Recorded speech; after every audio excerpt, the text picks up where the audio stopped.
Ana Catalina Emery, Visiones y Revelaciones Completas, cuarta parte, La vida de Jesucristo y de su Madre Santísima, época undécima, la dolorosa pasión de nuestro Señor Jesucristo. 1. Jesús en el Monte de los Olivos. Cuando Jesús, después de instituido el Santísimo Sacramento del altar, salió del cenáculo con los 11 apóstoles, su alma estaba turbada y su tristeza se iba aumentando. Condujo a los 11 por un sendero apartado al valle de Josafat. Cuando estuvieron delante de la puerta, yo vi la luna, que aún no estaba del todo llena, levantarse sobre la montaña. El Señor, andando con ellos en el valle, les dijo que volvería a este sitio a juzgar al mundo. Entonces los hombres temblarían y gritarían: «Montes, cubridnos». Sus discípulos no le comprendieron y creyeron, lo que le sucedió con frecuencia esta misma noche, que la debilidad y la fatiga le hacían delirar. Les dijo también: «Esta noche seréis escandalizados por causa mía, pues está escrito: yo heriré al pastor, y las ovejas serán dispersadas. Pero cuando resucite, os predeceré en Galilea». Los apóstoles conservaban aún algo del entusiasmo y del recogimiento que les habían comunicado la Santa Comunión y los discursos solemnes y afectuosos de Jesús. Le rodeaban, pues, y le expresaban su amor de diversos modos, protestando que jamás lo abandonarían. Pero Jesús continuó hablándoles en el mismo sentido, y dijo Pedro: «Aunque todos se escandalizaran por tu causa, yo jamás me escandalizaré». El Señor le predijo que antes que el gallo cantara, lo negaría 3 veces. Y Pedro insistió de nuevo y le dijo: «Aunque tenga que morir contigo, nunca te negaré». Así hablaron también los demás. Andaban y se paraban alternativamente, y la tristeza de Jesús se aumentaba cada vez más. Querían ellos consolarlo de un modo puramente humano, asegurándole que lo que preveía no sucedería. Se cansaron en esta vana tentativa, comenzaron a dudar, y vino sobre ellos la tentación. Atravesaron el torrente Cedrón, no por el puente a donde fue conducido preso a Jesús más tarde, sino por otro, pues habían dado un rodeo. Getsemaní, a donde se dirigían, está a media legua del cenáculo. Desde el cenáculo hasta la puerta del valle de Josafat hay un cuarto de legua, y otro tanto desde allí hasta Getsemaní. Este sitio, donde Jesús en los últimos días había pasado algunas noches con sus discípulos, se componía de varias casas vacías y abiertas, y de un gran huerto rodeado de un seto, a donde no había más que plantas de adorno y árboles frutales. Los apóstoles y algunas otras personas tenían una llave de este huerto, que era un lugar de recreo y de oración. Había en él chozas de follaje, donde permanecieron 8 días algunos apóstoles, a los cuales se juntaron más tarde otros discípulos. Y el huerto de los olivos está separado del de Getsemaní por un camino, franco al paso. Cercábalo solo una tapia baja, y era más pequeño que el de Getsemaní. Había en él grutas, terraplenes y muchos olivos, y fácilmente se encontraban sitios a propósito para la oración y para la meditación. Jesús fue a orar al más retirado de todos. Eran cerca de las 9 cuando Jesús llegó a Getsemaní con sus discípulos. La tierra estaba todavía oscura, pero la luna esparcía ya su luz en el cielo. Jesús estaba triste y anunciaba la proximidad del peligro. Los discípulos permanecían sobrecogidos, y Jesús dijo a 8 de los que le acompañaban que se quedasen en el huerto de Getsemaní, mientras él iba a orar. Llevó consigo a Pedro, Juan y Santiago, y entró en el huerto de los olivos. Estaba sumamente triste, pues el tiempo de la prueba se acercaba. Juan le preguntó cómo él, que siempre los había consolado, podía estar tan abatido. Mi alma está triste hasta la muerte, respondió Jesús, y veía por todos lados la angustia y la tentación acercarse como nubes cargadas de figuras terribles. Entonces dijo a los 3 apóstoles: Quedaos aquí, velad y orad conmigo, para no caer en tentación. Jesús bajó un poco a la izquierda y se ocultó bajo un peñasco en una gruta de 6 pies de profundidad, encima de la cual estaban los apóstoles en una especie de hoyo. El terreno iba en declive poco a poco en esta gruta, y las plantas asidas al peñasco formaban una especie de cortina a la entrada, de modo que no podía ser visto. Cuando Jesús se separó de los discípulos, vi a su alrededor un círculo de figuras horrendas que lo estrechaban cada vez más. Su tristeza y su angustia se aumentaban. Penetró temblando en la gruta para orar, como un hombre que busca un abrigo contra la tempestad. Pero las visiones amenazadoras le seguían y cada vez eran más fuertes. Esta estrecha caverna parecía presentar el horrible espectáculo de todos los pecados cometidos desde la caída del primer hombre hasta el fin del mundo y su castigo. A este mismo sitio, al Monte de los Olivos, habían venido Adán y Eva expulsados del paraíso, sobre una tierra ingrata. En esta misma gruta habían gemido y llorado. Parecióme que Jesús, al entregarse a la divina justicia en satisfacción de nuestros pecados, hacía volver su divinidad al seno de la Trinidad Santísima. Así, concentrado en su pura, amante e inocente humanidad, y armado solo de su amor inefable, la sacrificaba a las angustias y a los padecimientos. Postrado en tierra, inclinado su rostro y anegado en un mar de tristeza, todos los pecados del mundo se le aparecieron bajo ínfimas formas de toda fealidad interior. Tomólos todos sobre sí y ofrecióse en oración a la justicia de su Padre Celestial para pagar esta terrible deuda. Pero Satanás, que se agitaba en medio de todos esos horrores con una sonrisa infernal, se enfurecía contra Jesús y, haciendo pasar ante sus ojos pinturas cada vez más horribles, gritaba a la humanidad de Jesús: ¿Cómo? ¿Tomarás tú a éste también sobre ti? ¿Sufrirás su castigo? ¿Quieres satisfacer por todo esto? Salió, empero, del cielo un rayo semejante a una vía luminosa. Era un ejército de ángeles que bajaban hasta Jesús, y vi que lo animaban y confortaban. El resto de la gruta estaba lleno de las horrendas visiones de nuestros crímenes. Jesús los tomó todos sobre sí, pero su corazón, lleno del más perfecto amor de Dios y de los hombres, estaba cruelmente angustiado bajo el peso de tanta abominación. Cuando esta multitud de crímenes pasó sobre su alma como un océano, Satanás le suscitó, como en el desierto, tentaciones innumerables. Se atrevió a presentar contra el Salvador una serie de acusaciones diciéndole: ¿Cómo? ¿Tú quieres tomar todo esto sobre ti? ¿Tú, que no eres puro? Y entonces, con una impudencia infernal, le hacía inculpaciones imaginarias. Le atribuía las faltas de sus discípulos, los escándalos que habían dado, la perturbación causada en el mundo renunciando a los usos antiguos. Satanás se hizo el fariseo más hábil y más severo.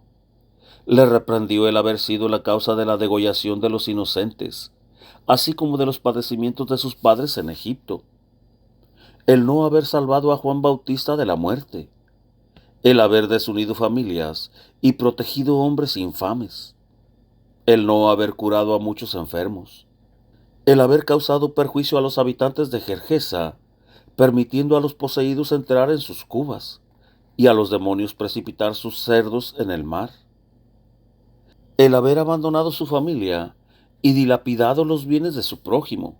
En una palabra, Satanás presentó delante del alma de Jesús, para turbarlo, todo lo que hubiera reprochado en el momento de la muerte a un hombre ordinario que perpetrara todas estas acciones sin motivo superior, pues le había sido ocultado que Jesús fuese hijo de Dios, y lo tentaba como si fuese solo el más justo de los hombres. Nuestro divino Salvador dejó predominar tanto en él su santa humanidad, que quiso sufrir las tentaciones que asaltaban al hombre justo en la muerte, el mérito de sus buenas obras. Para beber todo el cáliz de agonía, permitió que el espíritu malo tentara su humanidad, como podría tentar a un hombre que quisiera atribuir a sus buenas obras un valor propio, además del que pueden tener por los méritos de Jesús. No hubo una de esas acciones que no le sirviera de acusación, y entre otras cosas, le acusó de haber recibido de Lázaro y de haber malgastado el precio de la propiedad de María Magdalena en Magdalum. Entre los pecados del mundo que pesaban sobre el Salvador, yo vi también los míos, y del círculo de tentaciones que lo rodeaban, vi salir hacia mí como un río, en donde todas mis culpas me fueron presentadas. Mientras tanto, tenía los ojos siempre fijos en mi esposo celestial, gemía y oraba con él, y con él me volvía hacia los ángeles consoladores. El Señor se retorcía como un gusano bajo el peso de su dolor y de sus angustias. Mientras Satanás le abrumaba con tales inculpaciones, apenas podía yo refrenar mi cólera. Pero cuando le habló de la venta de la posesión de Magdalena, no pude contenerme, y le dije: ¿cómo te atreves a reprochar como un pecado la venta de esa propiedad? Yo misma he visto al Señor emplear esa cantidad que le dio Lázaro en obras de misericordia, en rescatar en Tirsa a 27 pobres presos por deudas. Al principio Jesús estaba arrodillado y oraba con serenidad, pero después su alma se horrorizó al aspecto de los crímenes innumerables de los hombres y de su ingratitud para con Dios. Sintió un dolor tan vehemente que exclamó diciendo: Padre mío, si es posible, aleja de mí este cáliz. Padre mío, todo te es posible. Aleja este cáliz. Después se recogió y dijo: que tu voluntad se haga y no la mía. Su voluntad era la de su Padre, pero abandonado por su amor a las debilidades de la humanidad, temblaba al aspecto de la muerte. Yo vi la caverna llena de formas espantosas. Vi todos los pecados, toda la malicia, todos los vicios, todos los tormentos, todas las ingratitudes que le oprimían, el espanto de la muerte, el terror que sentía como hombre al aspecto de los padecimientos expiatorios. Le asaltaban bajo la figura de espectros horrendos. Sus rodillas vacilaban, juntaba las manos, inundábale el sudor, y se estremecía de horror. Por fin se levantó. Trémulas sus rodillas, apenas podían sostenerlo. Tenía la fisonomía descompuesta, y estaba desconocido, pálidos los labios y erizados los cabellos.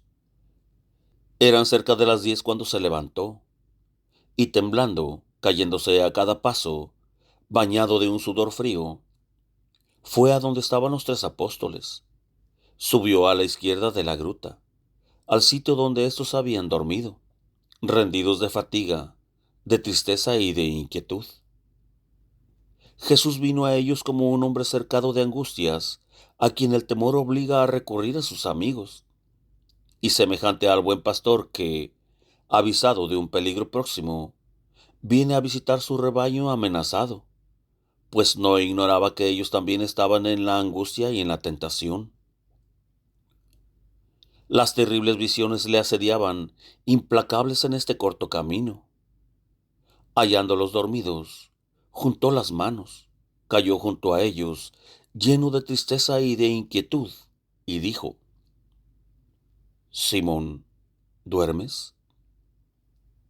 Despertáronse al punto, se levantaron, y díjoles en su abandono: ¿No podíais velar una hora conmigo? Cuando le vieron descompuesto, pálido, temblando, empapado en sudor, cuando oyeron su voz alterada y casi extinguida, no supieron qué pensar. Y si no se les hubiese aparecido rodeado de una luz radiante, lo hubiesen desconocido. Juan le dijo: Maestro, ¿qué tienes? ¿Debo llamar a los otros discípulos? ¿Debemos huir?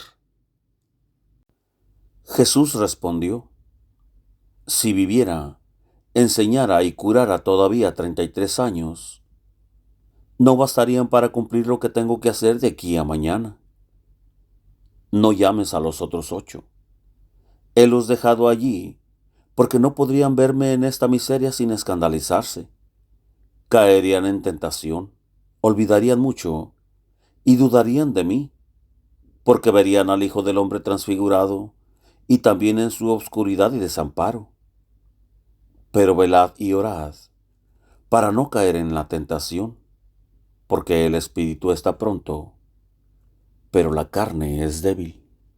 Quería así excitarlos a la perseverancia y anunciarles la lucha de su naturaleza humana contra la muerte y la causa de su debilidad. Les habló todavía en su tristeza y estuvo cerca de un cuarto de hora con ellos. Volvióse a la gruta, creciendo siempre su angustia. Ellos extendían las manos hacia él, lloraban, se estrechaban en los brazos los unos de los otros y se preguntaban: ¿qué tiene? ¿Qué le ha sucedido? ¿Está en un abandono completo? Comenzaron a orar con la cabeza cubierta, llenos de ansiedad y de tristeza. Todo lo que acabo de decir ocupó el espacio de 1 hora y media, desde que Jesús entró en el huerto de los olivos. En efecto, dice en la Escritura: ¿no habéis podido velar 1 hora conmigo? Pero esto no debe entenderse a la letra y según nuestro modo de contar. Los 3 apóstoles que estaban con Jesús habían orado primero y después habían dormido, porque habían caído en tentación por falta de confianza. Los otros 8, que habían quedado a la entrada, no dormían. La tristeza que encerraban los últimos discursos de Jesús los había puesto en gran desasosiego. Erraban por el monte de los olivos para buscar algún refugio en caso de peligro. Había poco ruido en Jerusalén. Los judíos estaban en sus casas ocupados en los preparativos de la fiesta.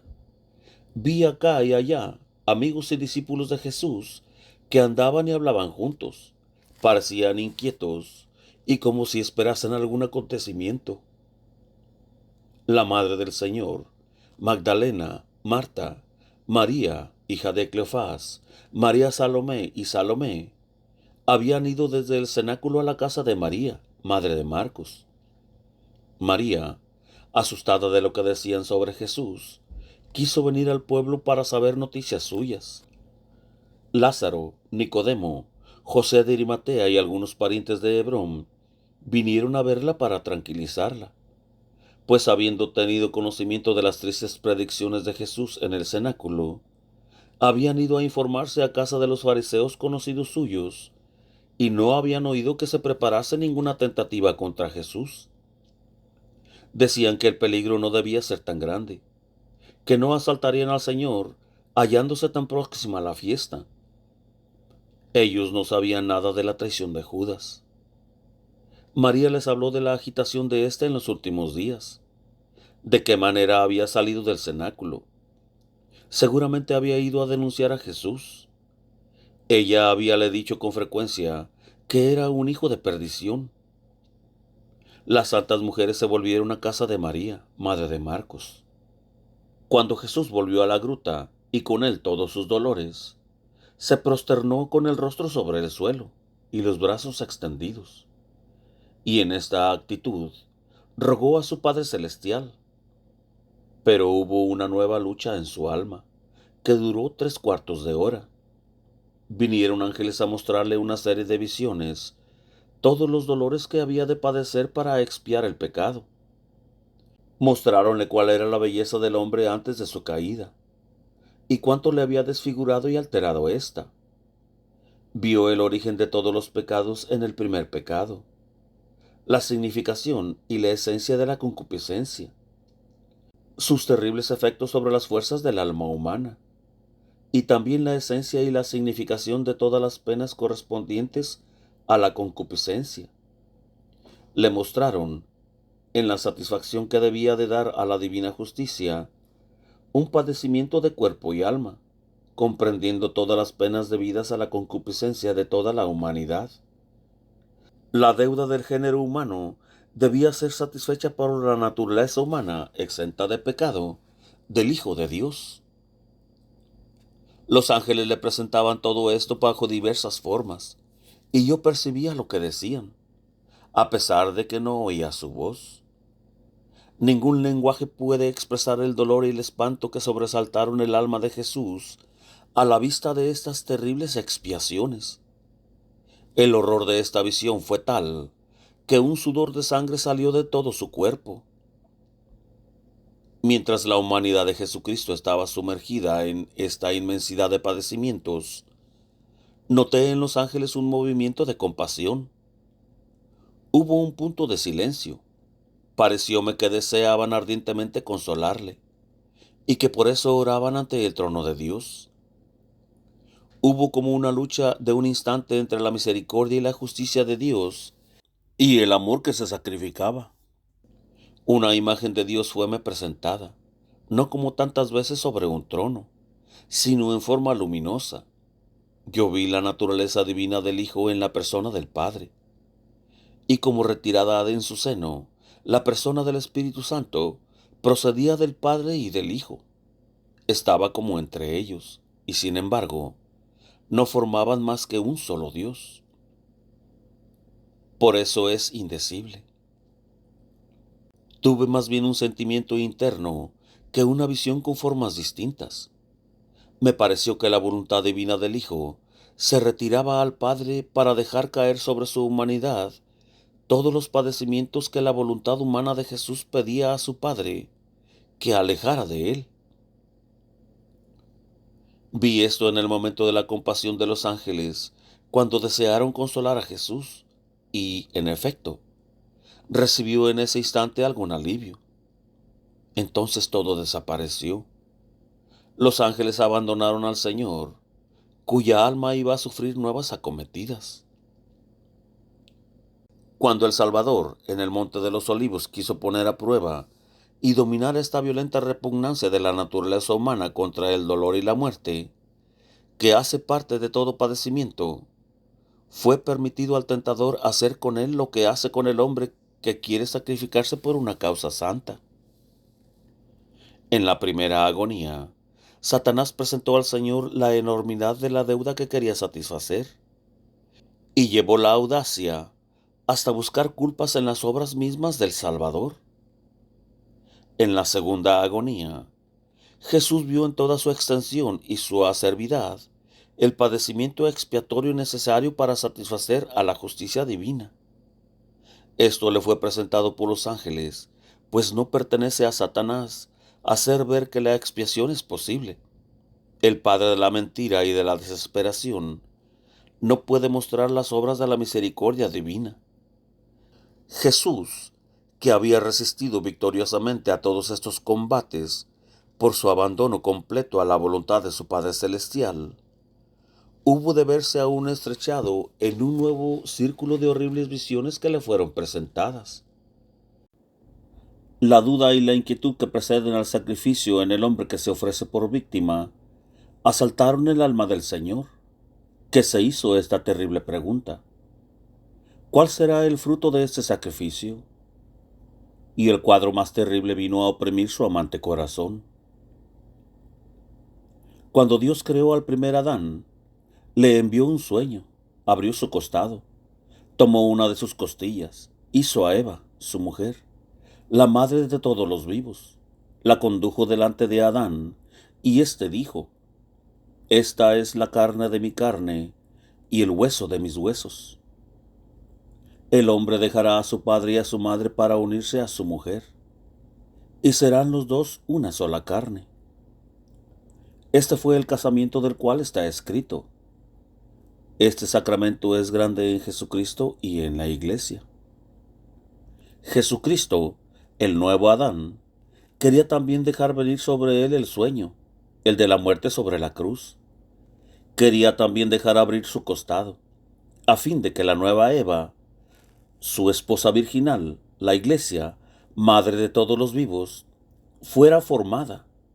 Quería darle la sangre de su redención, el agua de la purificación y su espíritu, las tres cosas que dan testimonio sobre la tierra. Quería darle los sacramentos santos para que fuera una esposa pura, santa y sin mancha. Quería ser su cabeza. Nosotros debíamos ser sus miembros sometidos a la cabeza, el hueso de sus huesos, la carne de su carne. Al tomar la naturaleza humana para sufrir la muerte por nosotros, dejó también a su padre y a su madre, y se unió a su esposa, la Iglesia. Se ha hecho una sola carne con ella, alimentándola con el Santísimo Sacramento del altar, en donde se une continuamente con nosotros. Quería estar en la tierra con la Iglesia hasta que fuésemos todos reunidos con ella en medio de él, y ha dicho: las puertas del infierno no prevalecerán contra ella. A fin de ejercer este amor inconmensurable para los pecadores, el Señor se hizo hombre y hermano de estos mismos pecadores, para tomar sobre sí el castigo debido a todos sus crímenes. Había visto con grande tristeza la inmensidad de esta deuda y la de los padecimientos que debían satisfacer por ella, y sin embargo se había abandonado gustoso, como víctima expiatoria, a la voluntad de su Padre. Pero ahora veía los combates, las heridas y los dolores de su esposa celestial. Veía, en fin, la enorme ingratitud de los hombres. Apareciéndose a los ojos de Jesús todos los padecimientos futuros de sus apóstoles, de sus discípulos y de sus amigos. Vio a la iglesia primitiva tan pequeña, y a medida que iba creciendo, vio las herejías y los sistemas asaltarla en ruda irrupción, y renovar la primera caída del hombre por el orgullo y la desobediencia. Vio la frialdad, la corrupción y la malicia de un número infinito de cristianos, la mentira y la astucia de todos los doctores orgullosos, los sacrilegios de todos los sacerdotes viciosos, las funestas consecuencias de todos estos actos, la abominación y la desolación en el reino de Dios, en el santuario de esta ingrata humanidad, que Él quería rescatar con su sangre al precio de padecimientos indecibles. Vio los escándalos de todos los siglos, hasta nuestro tiempo y hasta el fin del mundo, todas las formas de error, el fanatismo furioso de la malicia, todos los apóstoles, los herejes, los reformadores con la apariencia de santos, los corruptores y los corrompidos lo ultrajaban y lo atormentaban, como si a sus ojos no hubiera sido bien crucificado, no habiendo sufrido como ellos lo entendían o se lo imaginaban, y todos rasgaban el vestido inconsútil de la iglesia. Muchos lo maltrataban, lo insultaban, lo renegaban. Muchos, al oír su nombre, alzaban los hombros y meneaban la cabeza en señal de desprecio. Evitaban la mano que les tendía y volvían al abismo donde estaban sumergidos. Vio infinidad de otros que no se atrevían a dejarlo abiertamente, pero que se alejaban con disgusto de las plagas de su iglesia, como el levita se alejó del pobre asesinado por los ladrones. Se alejaban de su esposa herida, como hijos cobardes y sin fe que abandonan su madre cuando llega la noche, cuando vienen los malhechores, a los cuales la negligencia o la malicia ha abierto la puerta. Vio a todos esos hombres tan pronto separados de la verdadera viña y tendidos entre los racimos silvestres, tan pronto como un rebaño extraviado, abandonado a los lobos, conducido por mercenarios a los malos pastos, rehusando entrar en el redil del buen pastor, que da la vida por sus ovejas. Erraban sin patria en el desierto, en medio de arenas agitadas por el viento. No querían ver su ciudad edificada sobre la montaña, para que no pudiera esconderse la casa de su esposa, su iglesia, erigida sobre la roca, a cuyo lado había prometido estar hasta el fin de los siglos. Edificaban sobre la arena chozas que hacían y deshacían sin cesar, pero en las cuales no había altar ni sacrificio. Tenían veletas sobre los tejados, y sus doctrinas cambiaban como el viento. Por eso estaban en contradicción los unos con los otros. No podían entenderse, y jamás conservaban posición fija. Con frecuencia destruían sus chozas y lanzaban los escombros contra la piedra angular de la iglesia, que estaba inmóvil. Viviendo muchos de ellos en las tinieblas, no venían hacia la luz puesta en el candelero en la casa de la esposa, pero andaban con los ojos cerrados en los jardines de la iglesia, no viviendo más que de los perfumes que se exhalaban de ella. Tendían los brazos hacia los ídolos nebulosos y seguían a los astros errantes que los conducían a pozos sin agua. En el borde del precipicio no querían escuchar la voz de la esposa que los llamaba, y devorados por el hambre, se reían con insultante piedad de los servidores y de los mensajeros que los convidaban al festín nupcial. No querían entrar en el jardín, pues temían las espinas del seto. Satisfechos de sí mismos, no tenían ni trigo para el hambre, ni vino para la sed, y ofuscados con su propia luz, apellidaban invisible a la iglesia del Verbo humanado.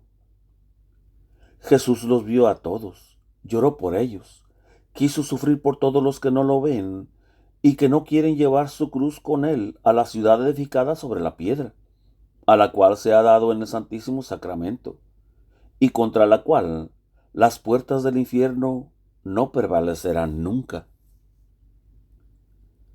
En estas pinturas dolorosas que pasaban delante del alma de Jesús, vi a Satanás que le arrancaba con violencia, para ahogarlos, una multitud de hombres rescatados con su sangre y ungidos con su sacramento.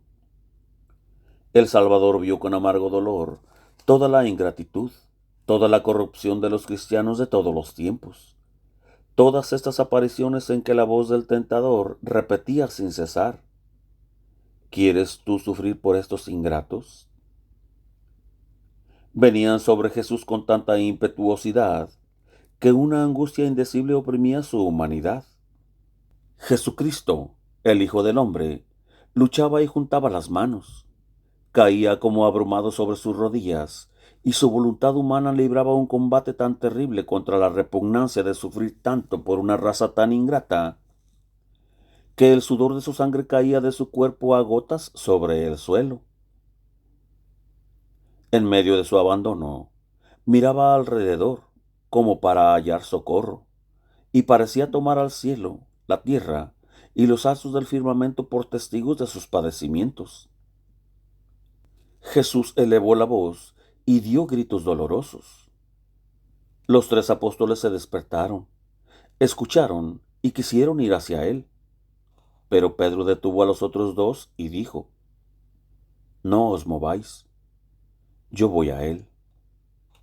Lo vi correr y entrar en la gruta, exclamando: Maestro, ¿qué tienes?